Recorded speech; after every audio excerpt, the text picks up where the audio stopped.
Hello everyone, কীরকম আছো সবাই? আশা করছি সবাই ভালো আছো।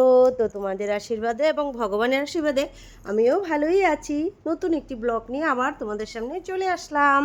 তো যেহেতু কালকে জামাই ষষ্ঠী ছিল, তো আমাদের ননদের জামা আসতে একটু দেরি হয়েছিল, সেই জন্য আর কি কালকে তোমাদের সাথে শেয়ার করতে পারিনি ভিডিওটা। তো এটা কালকের ভিডিও ছিল, আজকে তোমাদের সাথে একটু শেয়ার করলাম। তো দেখো এই যে ননদের জামাইও চলে আসলো। তো এইদিকে ওরা গাড়ি থেকে নামছে, আমরা এখানে দাঁড়িয়ে দাঁড়িয়ে ওদের জন্য অপেক্ষা করছিলাম। রাস্তার কিনারে দাঁড়িয়েছিলাম আমাদের গেটের সামনে। তো ওরা আসলো, এই যে গাড়ি নিয়ে এসেছে। তো কেননা ওরা থাকবে না, আবার চলে যাবে, কেননা জামাইয়ের অফিস আছে সকালে।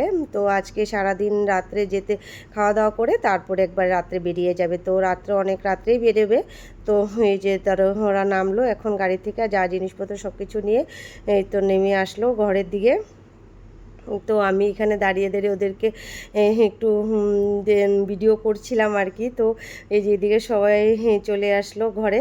তো আমার ননদ বলছিল, তুমি ভিডিও করছো বৌদি? আমি বলছি হ্যাঁ আমি ভিডিও করছি। তো এই যে ননদ আর ননদের মেয়ে, এই যে ননদের জামাই, সবাই তো ঘরে চলে আসলো। তো এখন ওদেরকে একটু চা মিষ্টি এগুলো দেবো, তো চা বসিয়ে দিয়েছি। তো ওই যে ননদের জামাইকে চা দিয়ে দিলাম। তো ওরা মিষ্টি চা এই যে আমার ননদ খাচ্ছে, আর ওদিকে ননদের মেয়েকেও দিয়েছি, ও বসে গেছে খেতে। তো ওরা সবাই খাচ্ছে, এদিকে আবার ভাতটা তো খাবে। তো এই জন্য চাটা খেয়ে নিক আগে, তারপরে মা ওদের জামাই ষষ্ঠীর জামাই যেগুলো নিয়ম আছে করবে। তো এদিকে চাটা আগে খেয়ে নিক, এসেছে এত দূরের থেকে, চাটা দিয়ে দিলাম।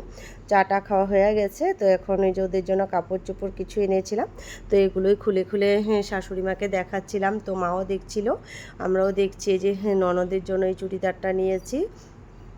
তো এত একটা শাড়ি কমই পরে, তো ওই জন্য ওর জন্য চুড়িদার নিলাম। তো ননদের মেয়ের জন্য জামা নিয়েছি, আর ননদের জামার জন্য ওই শার্টটা নিয়েছি। তো কটনের কুর্তি নিয়েছি, পরেও আরাম পাবে, সাথে চুন্নি প্যান্ট সবই ছিল। তো এইটা নিয়েছে, তো ওকে দেখালাম। ও তো বলছিল ভালোই লেগেছে, ওর পছন্দ হয়েছে। তো এদিকে শাশুড়ি মা ওই ননদের মেয়ের সাথে কথা বলছিল। তো ওদের চিপস খাবে, ওই চিপসগুলো ওদেরকে খুলে দিচ্ছিল। এদিকে ননদের মেয়ে এটা, ননদের এই যে জামাটা ওকে দিয়েছি, তো পরেই বসে আছে। তো বলছে ভালো লাগছে বলে ওর পরতে। তো ওই যে ননদে আমার মেয়ের জন্য জামা এনেছে, এটা ওকে পরিয়ে দিয়েছে। তো হ্যাঁ, সবাই আমরা এখানে বসে কথা বলছিলাম, চাটা খাওয়ার পরে একটু গল্প করছিলাম সবাই মিলে। তারপরে এই যে মা ওদেরকে আশীর্বাদ দিল। জামাই ষষ্ঠীর জলটা দিতে হয়, আমাদের ষষ্ঠীর জল, ঘটের জলটা দিতে হয় ওদের মাথাতে। তো ওই যে সবাইকে দিয়ে দিল। আমাদের এই যে শার্ট বেঁধেছে, বাঁশের কোড়ল দিয়েছে, সাথে পান আরও কী কী দিতে হয় দিয়ে মা শার্ট বেঁধেছিল, ওইটা দিয়েই জলটা দিতে হয়, ঘটের জলটা কি যেন একটা বলতেও হয় সাথে, ও তো মা বলে বলে দিচ্ছিল। তো আমাদের ঘরের সবাইকেই দিয়েছে এই ষাটের জল, ষাটের জল বলে এটাকে, হ্যাঁ ষাটের জল, এটাই সবাইকেই দিয়েছে। তো এদিকে ননদেরকেও দিয়ে দিল, ননদের মেয়ে, আমার মেয়ে, সবাইকেই এই ষাটের জলটা দিয়ে দিয়েছে। তো এটা ষষ্ঠীর নিয়ম, এটা দিতেই হয়। তো এই যে সবাইকে দিয়ে দিল। তারপরে জামা তো সুগার আছে, অত মিষ্টি খায় না, তবু একটু নিয়ে নিলাম। তারপরে এদিকে ধান দুব্বা দিল মা, হ্যাঁ জামাইকে ধান দুব্বা দিয়ে আশীর্বাদ করলো। এই যে এখানে জামাইকে ধান দুব্বা দিয়ে দিল, ননদের জামাইকে। তো ননদকেও ধান দুব্বা দিয়ে দিল, আর এই যে পুচকি দুটো বসে আছে, ওদেরকেও দিতে হবে ধান দুব্বাও বলছিল। তো ওদেরকেও মা অল্প অল্প দিয়ে দিল ধান দুব্বা। তারপরে সবাইকে মিষ্টি খাওয়িয়ে দিল। তো জামাইকেও খাওয়াচ্ছে, জামাই তো অত মিষ্টি খায় না, সুগার আছে, তো একটু মিষ্টি খেয়েছে জামাই। তো ওই যে সবাইকে দিয়ে দিল, মা মিষ্টি খাওয়িয়ে দিল।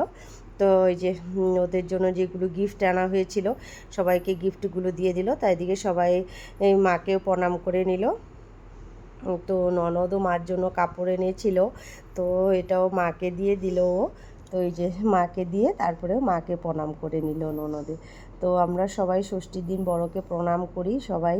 এদিকে ওদের এদিকে আশীর্বাদের পর্বটা শেষ হয়ে গেল, তারপরে খাওয়া দাওয়ার এখানে চলে আসলাম। তো এদিকে সব কিছু এই যে রেডি করে নিয়েছি, জামাইকে এখন দিয়ে দিলাম, খেতে বসে গেছে জামাই। তো এদিকে ওদের গাড়ির ড্রাইভারও এসেছিল, ও বসে গেছে, সাথে ননদও বসে গেছে। সবাই খাওয়া দাওয়া করে আবার চলে যাবে এখন। তখন রাত্র 10টা বেজেই আসছিল। তো ওদেরকে খাওয়া দাওয়া দিয়ে দিলাম। তো ওরা খাচ্ছিল, তো সবাই খাওয়া দাওয়া করছে।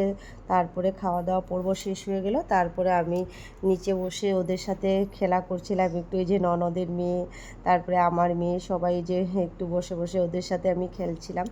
ননদের মেয়ে খুব ভালো, খুব কথা বলে, আসলে আমাকে মামি মামি বলে ডাকতে থাকবে। তো আমার মেয়েও ওর সাথে খুব মিশে গেছে, তো ওকে যেতেই দেবে না আমার মেয়ে, এরকম বলছিল। তো ওদের সাথে একটু খেলাধুলা করলাম করে তারপরে দিদিকে দেখো ননতারা রেডি হয়ে গেছে, এখন বেরিয়ে যাবে। এখন রাত্র অনেকটা হয়ে গেছে, তো ওদের খাওয়া দাওয়া সব কমপ্লিট, সব কিছু হয়ে গেছে, তো এখন বেরিয়ে যাবে। তো যেতেও অনেকটা টাইম লাগবে, প্রায় 2-2.5 ঘন্টা সময় লেগে যাবে যেতে যেতে। তো এদিকে গাড়ি তো আছে, এখানে সব কিছু রেডি আছে, বেরিয়ে যাবে খালি শুধু। তো এখন বাজারঘাট সব বন্ধই হয়ে গেছে, অনেক রাত হয়ে গেছে। তো এই যে তারা গাড়িতে বসে গেল, সবাই এই যে সবাইকে টাটা দিয়ে এখন বেরিয়ে যাচ্ছে। তো আমার ব্লগটা তোমাদের কীরকম লাগলো বন্ধুরা অবশ্যই কমেন্টসে বলো। সবাইকে টাটা, বাই বাই, ভালো থেকো, সুস্থ থেকো।